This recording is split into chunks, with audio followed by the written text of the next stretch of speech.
নমস্কার বন্ধুরা, তনুশ্রী রান্নাঘর অ্যান্ড ব্লগস চ্যানেলে তোমাদের সবাইকে স্বাগত। তোমরা সবাই কেমন আছো? আশা করি সবাই ভালো আছো, আমিও ভালো আছি। আজকে আমি তোমাদের সাথে মশলাদার চিংড়ি ভাপার রেসিপি শেয়ার করছি। চলো তাহলে আর দেরি না করে ভিডিওটা শুরু করা যাক। আর একটা কথা বলছি বন্ধুরা, ভিডিওটি ভালো লাগলে অবশ্যই একটা লাইক দিয়ে ভিডিওটি দেখা শুরু করে দিও। এখানে আমি 6 পিস চিংড়ি মাছ নিয়ে নিয়েছি। মাছটাকে ভালো করে বেছে কেটে ধুয়ে পরিষ্কার করে নিয়েছি। এটা কিন্তু আমি দেশি চিংড়ি মাছ নিয়ে নিয়েছি, লোকাল একদম। তোমরা চাইলে এমনি গলদা চিংড়ি দিয়েও এটা বানাতে পারো। এই রেসিপিটা বন্ধুরা তোমরা একবার বানিয়ে দেখো, দুর্দান্ত লাগে খেতে। এবারে আমি চিংড়ি মাছের গায়ে পরিমাণ মতন হলুদ গুঁড়ো আর স্বাদ অনুযায়ী নুন দিয়ে এবারে মাছটাকে খুব ভালো করে হাত দিয়ে ম্যারিনেট করে রেখে দেবো মোটামুটি 10 মিনিটের মতন। কারা কারা চিংড়ি মাছ খেতে পছন্দ করো বন্ধুরা, তোমরা কিন্তু কমেন্টে জানাতে ভুলে যেও না। আমার তো চিংড়ি মাছ খেতে বেশ ভালো লাগে। আর চিংড়ি মাছ এরকমই একটা মাছ যে এই মাছটা দিয়ে কিন্তু আমরা বিভিন্ন ধরনের রেসিপি বানাতে পারি। দেখো মাছের গায়ে নুন হলুদ লাগানো হয়ে গেছে। এবারে একটা পাত্র আমি নিয়ে নিয়েছি, সেই বাটিতে মাছগুলো ঢেলে দিয়েছি। আর এখানে আমি 4টে শুকনো লঙ্কা বেটে নিয়েছি। আর নিয়ে নিয়েছি এখানে হাফ চা চামচ জিরে বাটা।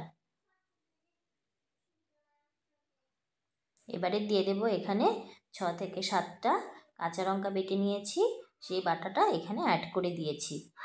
এবারে দিয়ে দেব এখানে সর্ষের তেল। এখানে আমি হাফ বাটি মেপে তেল ব্যবহার করেছি। আর দিয়ে দিয়েছি 2টো চেরা কাঁচা লঙ্কা, দিয়ে দিলাম স্বাদ অনুযায়ী নুন। এবারে দিয়ে দিয়েছি এখানে সামান্য একটু হলুদের গুঁড়ো, দিয়ে হাত দিয়ে মাছটাকে খুব ভালো করে সমস্ত কিছু কিন্তু মাখিয়ে নিতে হবে।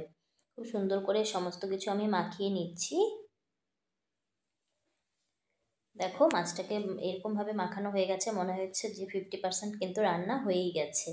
সো মাছটাকে এবারে কিন্তু একটা ঢাকনা দিয়ে আমি এটাকে ঢেকে মোটামুটি 15 মিনিটের মতন স্ট্যান্ডিং টাইমে রেখে দেব।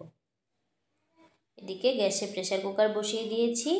আর প্রেসার কুকারটা সামান্য একটু গরম করে নিয়ে এবারে দিয়ে দিয়েছি সেই আগে থেকে মাখিয়ে রাখা মাছটা। আর যে বাটিটা মেপে আমি তেল নিয়েছিলাম সেই বাটি মেপে হাফ বাটি জল, যে বাটিতে আমি চিংড়ি মাছের সমস্ত মশলা মাখিয়েছিলাম সেই বাটিটা ধুয়ে এতে সেই হাফ বাটি জল অ্যাড করে দিয়েছি। এবারে সেই চিংড়ি মাছগুলোকে ঝোলের মধ্যে ভালো করে কিন্তু একটু খুন্তিটা দিয়ে আমি ডুবিয়ে দিয়েছি।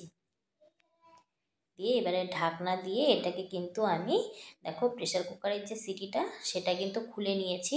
এখানে 5 মিনিটের মতন এটাকে গ্যাসের আঁচটা একদম লোতে রেখে ঢাকা দিয়ে রেখে দিয়েছিলাম। 5 মিনিট পরে ঢাকনাটা খুলে নিয়েছি। খুলে একটু আলতো হাতে ভালো করে মাছগুলোকে একটু নাড়াচাড়া করে নিচ্ছি। আমি আবারও কিন্তু ঢাকা দিয়ে মোটামুটি আবারও 3 থেকে 4 মিনিটের মতন একটু গ্যাসের আঁচটা কমিয়ে এটাকে ফুটিয়ে নেব।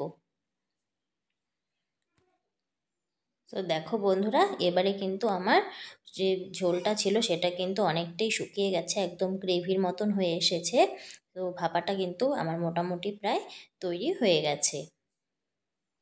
আমি ভাপাটা প্রেসার কুকারে তৈরি করছি। তোমরা চাইলে কিন্তু এটা টিফিন কৌটোতে করে জলেও ভাপিয়ে নিতে পারো। প্রেসার কুকারে তোমরা একবার বানিয়ে খেয়ে দেখো বন্ধুরা, খুব ভালো হয় খেতে। এবারে একটা পাত্রে আমি এটাকে সার্ভ করে নিচ্ছি। এই রেসিপিটা কিন্তু গরম ভাতের সাথে খেতে দুর্দান্ত লাগে বন্ধুরা। তোমরা যারা এখনও ট্রাই করোনি তারা প্লিজ একবার ট্রাই করে দেখো, খুব ভালো লাগে খেতে। সো রেসিপিটি কিন্তু আমার তৈরি হয়ে গেছে।